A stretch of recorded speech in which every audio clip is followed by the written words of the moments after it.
He's coming straight at us. Is he curious or something?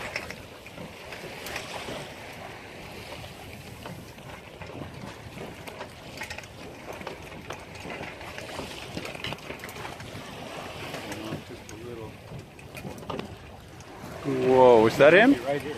Holy crap.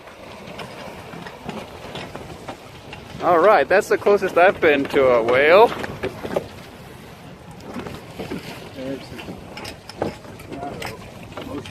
Huh? That was cool. Yeah. And a little bit scary. I don't think they do much. I've been next to a gray whale where we touched them. Oh, wow. Down in Mexico.